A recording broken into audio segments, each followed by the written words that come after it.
우리 주님께서 이 하나님 말씀을 통해서 항상 기뻐하라 하셨죠? 그렇죠? 예, 그럼 예배 시간이 기뻐해야 됩니까? 아니어야 됩니까? 해야 되지요. 그럼 기뻐하면 얼굴에 기뻐하는 모습이 나타나요? 안 나타나요? 나죠? 그런데, 너무 막 엄숙하고, 그래갖고, 제가 앞에 슬러니까 막 떨려요.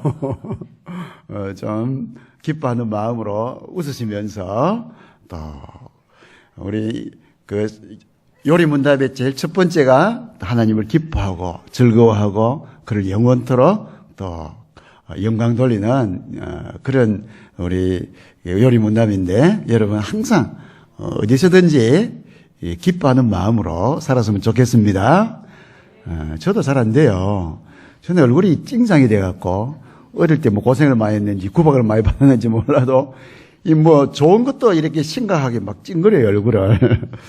그런데 여러분 항상 기뻐하면서 즐거운 마음으로 하나님께 영광 돌리는 복된 여러분 되시길 바랍니다.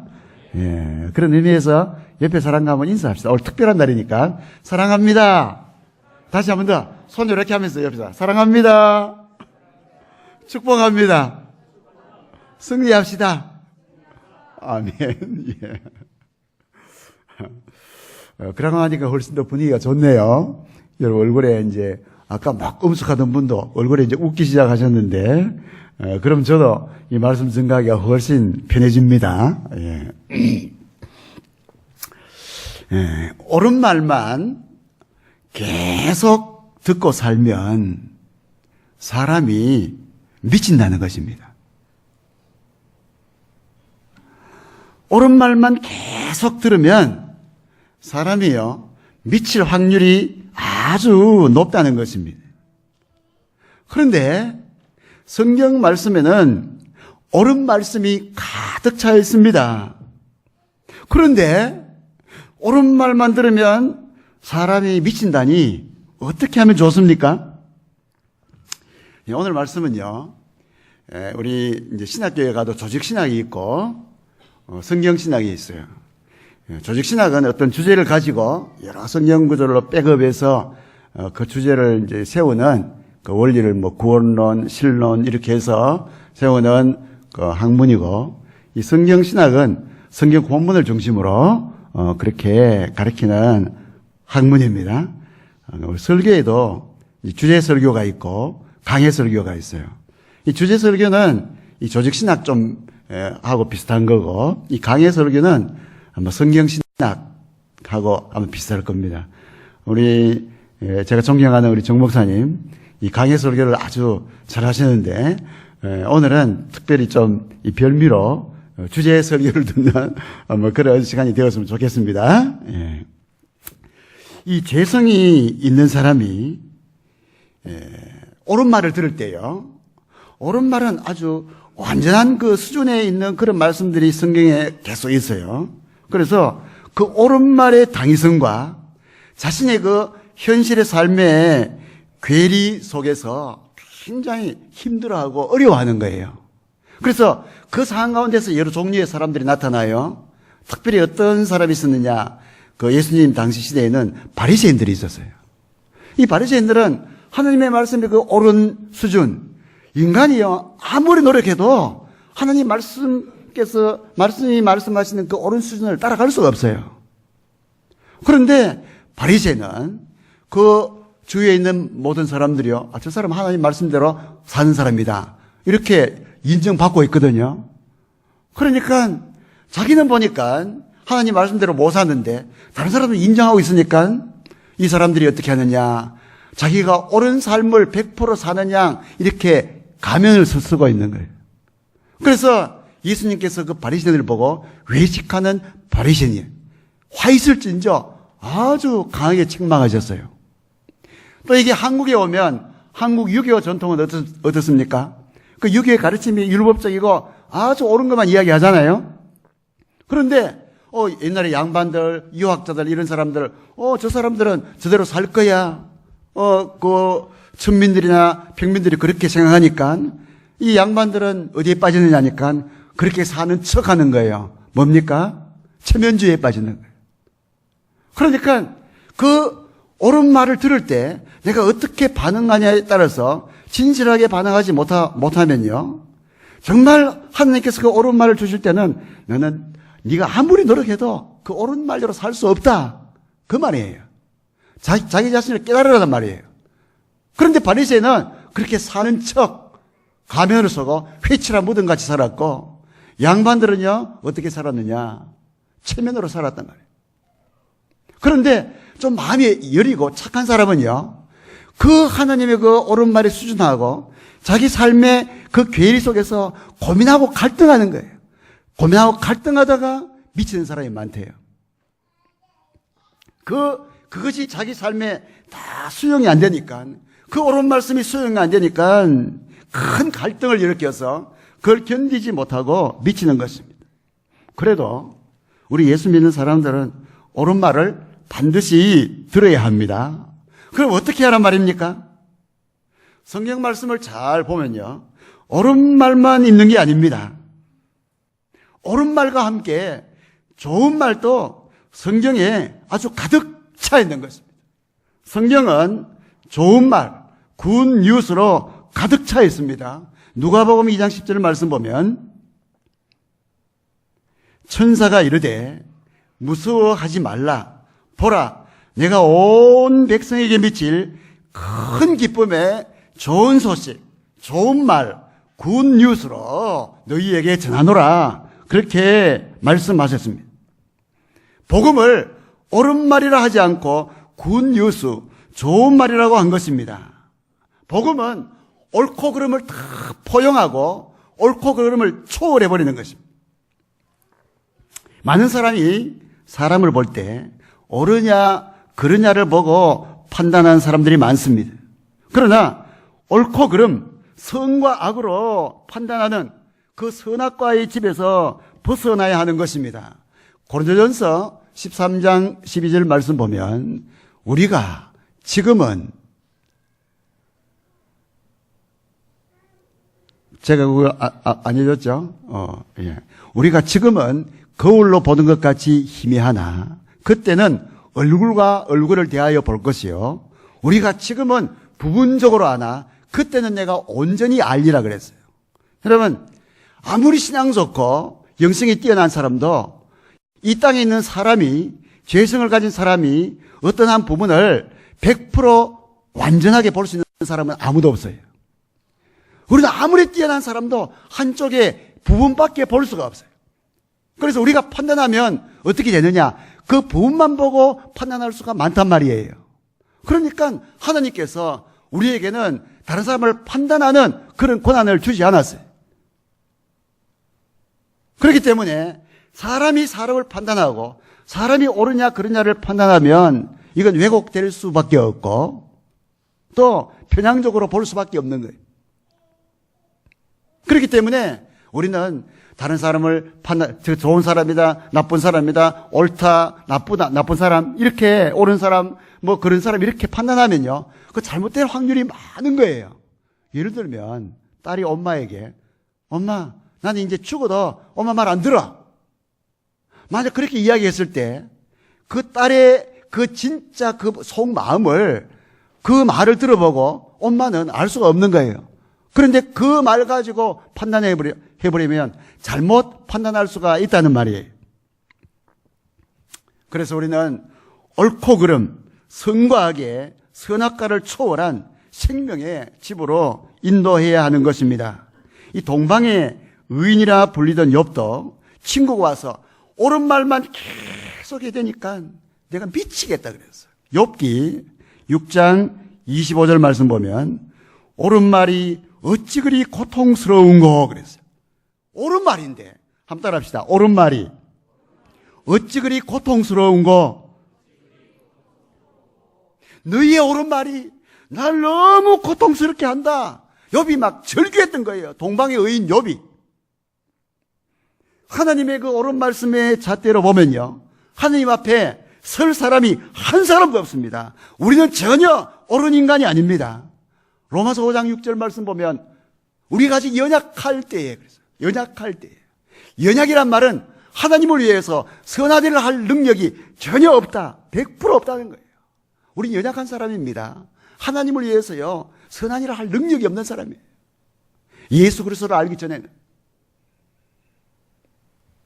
그때에 하나님께서 전혀 옳지 않은 우리를 예수 그리스도를 보내서 최고의 좋은 일을, 우주에서 가장 좋은 일을 우리에게 해주신 거예요. 로마서 5장 8절 말씀 보면 우리가 아직 죄인 되었을 때에 그리스도께서 우리를 위하여 죽으심으로 자기에 대한 하나님의 사랑을 확정하셨느니라 그랬습니다. 10절 말씀에는 우리가 아직 원수 되었을 때, 연약할 때에, 죄인 되었을 때에, 원수 되었을 때에, 옳은 구속이라는 전혀 없는 그런 상황 때에 옳은 것은 고사하고 죄를 지어서 하나님께 형벌을 받고 심판받아야 할 그때에 원수는 갚아야지 어떻게 그 원수를 받아들입니까? 그럴 때에 하나님께서 우리를 옳은 말로 판단했다면 우리는 다 죽고 지옥 가야 하는 것입니다. 그때 우리 주님은 최고의 굿뉴스, 우리를 구원해 주셨습니다. 이 자아정체감이란 말이 있어요. 자아정체감. 이 자아정체감, 자아상, 자존감, 그 비슷한 유예예요. 자아정체감은 뭐냐? 자기의 신분을 이야기하는 거예요. 신분. 자아상은 뭐냐? 자기가 자기를 보는 이미지, 자기가 자기를 보는 생각이에요. 자존감은 뭐냐? 자기가 자기를 볼 때 나타나는 그 감정이에요. 감정. 그 자존감이 낮은 사람도 있고 자존감이 높은 사람도 있어요. 그래서 이 자아정체감이란 나는 누구인가에 대한 나의 대답입니다. 내가 나를 어떻게 평가하고 보느냐를 말합니다. 이 자아상이 낮으면요, 그 사람은 일평생 동안 비참한 삶을 살 수밖에 없습니다. 자아상이 높으면 최고의 좋은 삶을 살아갈 수가 있습니다. 그런데 이 자아상은 어떻게 만들어지느냐, 이게 아주 중요합니다. 여러분, 자아상, 여러분이 여러분을 보는 이미지, 여러분 어떻게 만들어집니까? 내가 나를 평가할 때 이렇게 평가하는데요, 나는 이런 사람이다 평가하잖아요. 그게 어떻게 해서 만들어지겠습니까? 그 학자들이 연구한 바에 의하면 자아상은 어떻게 만들어지느냐, 다른 사람이 나를 보고 말하는 그 평가에 의해서 만들어진다고 하였습니다.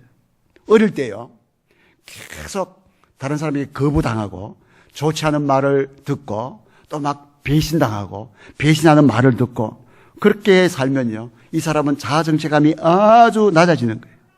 그러나 어릴 때부터 인정받고 수용되고 또 칭찬받고 사랑을 받고 격려받으면 그 사람은 높은 자아상을 가집니다. 왜? 자기에 대해 평가하는 것이 계속 그렇게 평가받았기 때문에 자기의 자아상이 높은 거예요. 하나님께서 사람을 창조하시고 보시기에 심히 좋았더라.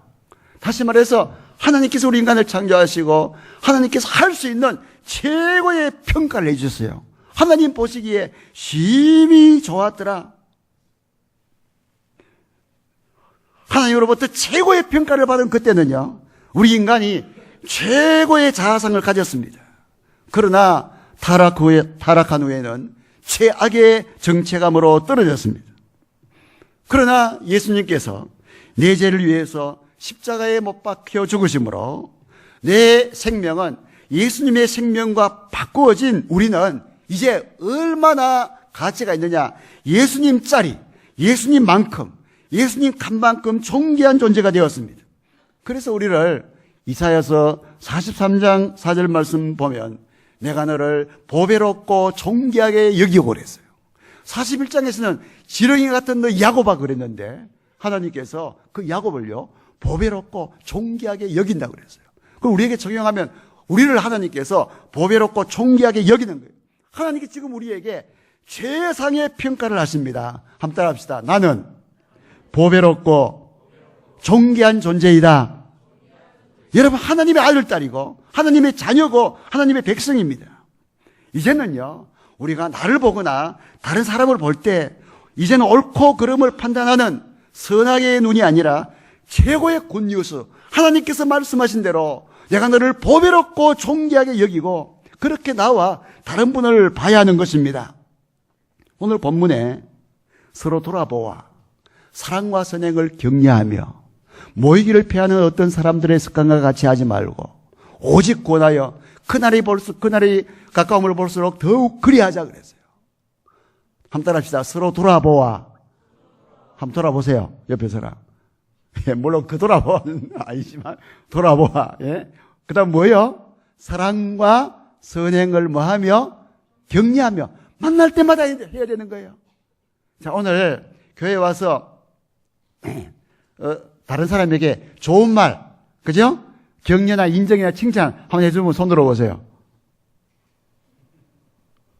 예, 해주셨는데도, 그죠? 뭐 좀 어색해서 안 될 수도 있습니다. 예. 우리는 이 말을요, 계속 듣고 살아야 돼요. 그래야 부부도요, 그런 말을 계속 주고받는 부부는 행복한 부부가 되는 거예요. 네, 남편 못하는 거 꼬집고 잔소리하고 이러면요, 아무리 뭐가 많아도 행복한 부부가 아니에요.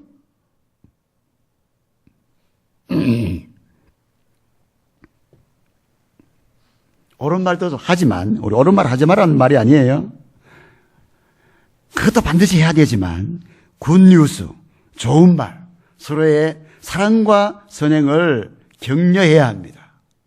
제가 오늘 소리가러 나와서 좋은 말 한마디 했죠? 기억 못 하시나?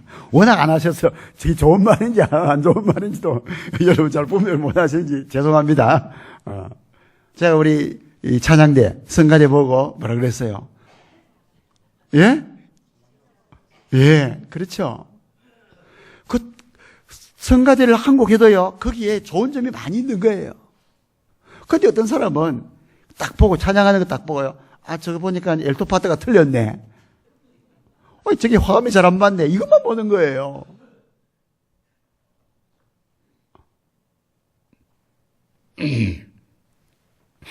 물론 그것도 봐야 발전이 있지만, 그거는요, 충분히 좋은 말을 하고 난 뒤에 제일 마지막에 개인적으로 부르든지 사람들이 없는 데 가서 이야기를 해줘야 돼요. 자, 우리 옆에 사람에게 가장 좋은 말 한마디씩 해줍시다. 지금 옆에 사람 한번 보세요. 좋은 생각이 안 떠올라요?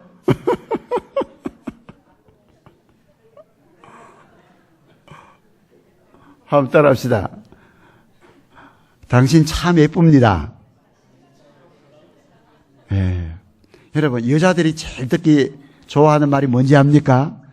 참 예쁘다. 우리 목사님 자주 써요? 이 목사님? 사모님에게 참 예쁘다 자주 씁니까? 하루에 한 번 이상 써야 돼요. 멋있다, 예쁘다.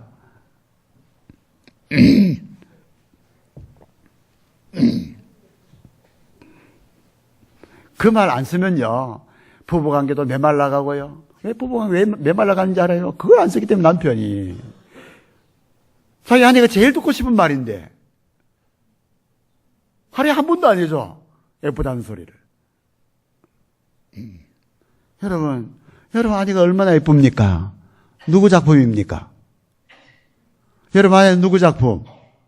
하나님 작품이죠. 하나님 작품인데 얼마나 예뻐요. 여러분 아무리 이 우주에 있는 이 지구에 있는 모든 사람 다 동원해봐요. 아내만큼 예쁘게 만들 수 있는가?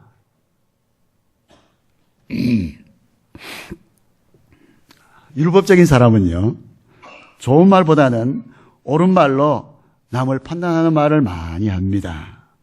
이 옳은 말과 좋은 말의 이 적정 비율이 학자들이 연구해낸 거예요. 그런데 옳은 말 한마디 하려면 좋은 말을 얼마나 많이 했느냐? 5번 하고, 그죠? 그 사람이 고칠 거를 그것도 아주 부드럽게 부탁하는 말로 한 번 해야 그 사람 마음이 열려져 갖고 그 옳은 말을 수용할 수 있는 에너지가 생긴대요. 그런데 좋은 말은 하나도 안 해주고 계속 옳은 말만 해야 되니까 아예 마음을 탁 닫는 거예요. 자, 우리 아내 되시는 분, 남편에게 잔소리 많이 하시죠? 예? 계속 잔소리 하니까 변해요, 안 변해요? 이 교회는 좀 다른 모양이네요. 남편이 잘 병하는 모양이네. 아내 잔소리로. 예? 잔소리요. 만약 변했다 해도 마지 못해. 아이고, 막 아내가 겁나갖고 또 할까 싶어갖고 해주는 거지. 이 마음이 진심으로 동해서 안 해줘요. 기억하십시오. 몇 대 몇? 5대 1. 최고로 좋은 말 5번 해주고, 그죠? 그 다음에 명령하면 안 되고, 부탁해요. 따라합시다. 부탁해요. 부탁해야 된단 말이에요. 왜냐하면 예수 믿는 우리가요, 천국 가기 전에는 완전한 사람이 아니에요. 죄성이 있는 사람이에요. 죄성이 남아있단 말이에요. 남편이 100번 잘해주다가도 한 번 마음에 안 드는 이야기 하면 그 안에 상처받아요.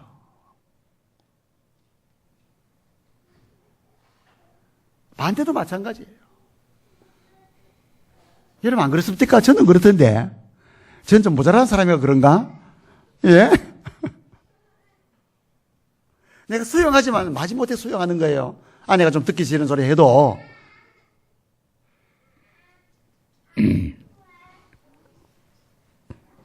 그래서 우리는 아직까지 완전한 사람이 아니고 이 죄성이 남아있기 때문에 물론 하나님께서 완벽하게 해주시지만 우리가 하나님으로부터 이 공급받는 게 100% 필요하지만 그러나 이 땅에 살 동안은 옆에 사람이 있으니까 그 사람과 이 똑같은 관계를 맺으라고 한 거예요. 맺으려면 하나님께서 우리에게 해주듯이 그렇게 계속 해주는 삶이 되어야 나도 성숙하고 상대방도 성숙한단 말이에요.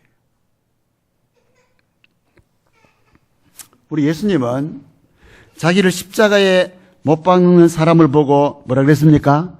아버지여 저들의 죄를 사하여 주옵소서. 그보다 더 좋은 말이 어디 있습니까? 세상에. 스데반은 자기를 돌로 치는 사람들을 향해서 뭐라 했습니까? 아버지여 저들이 하는 짓을 뭐가 뭔지 모르고 막 한단 말이에요. 그러니까 저들의 죄를 사하여 주옵소서. 그러니까 예수님을 진짜 마음속에 그죠? 믿고 성령이 충만하면 최고의 자기에게 최악의 이 행동을 하는 사람에게 최고의 좋은 말이 나간단 말이에요. 예를 들면 저와 여러분이 뉴스에 흉악범이 잡혀왔습니다. 정말 파렴치한 죄인이 잡혀왔어요. 여러분 그런 사람을 볼 때 어떤 말이 먼저 나옵니까? 저 죽일 놈. 이런 판단하는 말이 먼저 나옵니까? 아니면 아이고 저 불쌍한 사람 하나님 저 사람의 죄를 용서해 주시옵소서. 이 말이 먼저 나옵니까? 하나님은요 엄청난 굿뉴스로 우리 인간의 마음을 열게 하고 그 뒤에 우리에게 옳은 말씀을 하십니다. 우리도 그 원리를 따라서 해야 하는 것입니다.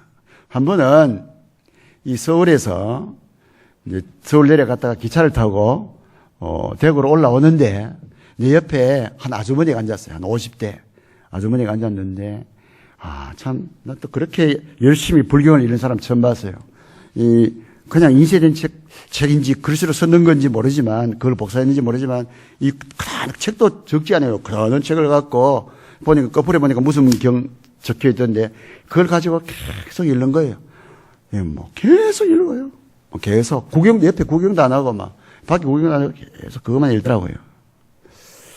그래서 참 그 사람이 불쌍하잖아요. 그 불경 읽으면 어떻게 되는지 우리 아니까. 그래서 그분에게 제가 이야기를 했어요. 참 아주머니 정말 너무너무 열심히네요. 이 기차에서까지 불경을 그렇게 열심히 읽으시네요. 그렇게 자기를 알아주고 공감을 해주니까요. 이 사람이 막 기분이 좋았어요. 어쨌든 불경 열심히 읽고 있었잖아. 그죠? 저는 뭐 다른 말 안 했어요. 불경 열심히 읽으니까 당신 불경 열심히 읽고 있네요. 이렇게 이야기했어요.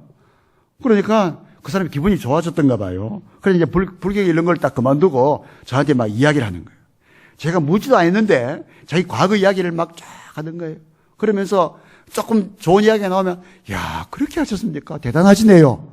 이렇게 칭찬해주고 그렇게 하니까요 이 사람이 막 한 시간 동안 자기 살았던 이야기를 다 하는 거예요, 저한테. 근데 보니까 그 사람 교회도 3년 다녔어요, 보니까. 그래서 그 사람 이야기 다 하고 나서 또 그 사람 보니까 자기가 죄 때문에 고민을 많이 했다 그러더라고요. 그래서, 죄를 그렇게, 예를 썼군요. 저는 죄를 이렇게 해결합니다. 이렇게 하면서 이제 제가 좀 이야기해도 될까요? 하니까 자기 이야기를 워낙 많이 했으니까 이제 저한테 시간을 좀 줘야 될 거 아닙니까? 그래 해보세요 하더라고요. 그러니까 제가 30분 동안 제 이야기와 이 성경 말씀을 통해서 복음을 다 전했어요.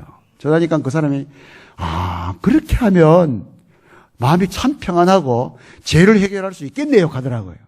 예수님 영접은 안 했지만 자, 제가 만약 그죠? 그 사람 보고 불경 읽는 거 보고 당신 이거요. 불경 계속 읽고 이 불교 믿으면 당신 지옥 가요. 그게 말이 맞습니까? 틀립니까? 예? 옳은 말이에요? 틀린 말이에요? 옳은 말이잖아요, 그 말. 그런데 그 옳은 말 했으면 그 사람이 내하고 이야기 하려고 했을까요? 안 하려고 했을까요? 안 하려고 했을 거예요. 막 딱 잡고 얼굴이 새파래갖고 이랬을 거예요, 아마. 그런데 제가 그 사람에게, 그죠? 다가가서 그냥 자기가 그 인생 중에서 또 하는 행동 중에서 또 장점을 인정해주고 또 공감하고 감정을 알아주고 생각 알아주니까요. 자기 인생을 내가 안 모르는데도 다 이야기하고 그럼 내가 또 한 시간 들어보면 그 사람한테 우리가 성경적으로 어떻게 해야 될 것인지 알 수 있잖아요. 그래서 그렇게 충분히 복음을 내가 처음부터 사형이나 이 전도지 갖고 당신 예수 믿어야 됩니다 하면서 막 다가갔으면 그 사람은 제 말을 듣겠어요? 당신은 그거 해요. 나는 불경 읽을 테니까 이렇게 이야기할 거 아니에요.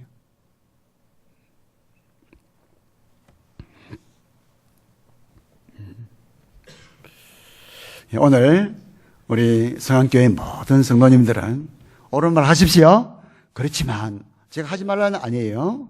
그렇지만 그 옳은 말을 충분히 수용할 수 있도록 좋은 말, 사랑의 말을 많이 해서 그분이 충분히 이 마음을 열었을 때 옳은 말을 그 마음속에 새겨주시는 복된 여러분 되시기 바랍니다.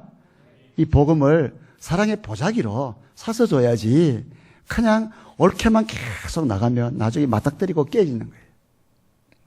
그래서 이제 옳은 말과 이 좋은 말 두 가지를 여러분 고르게 잘 사용하셔서 이 성안교회가 더 복되고 은혜스럽고 하나님 기쁘시게 하고 하나님께 영광 돌리는 귀한 교회가 되시기를 예수님의 이름으로 축원합니다. 예.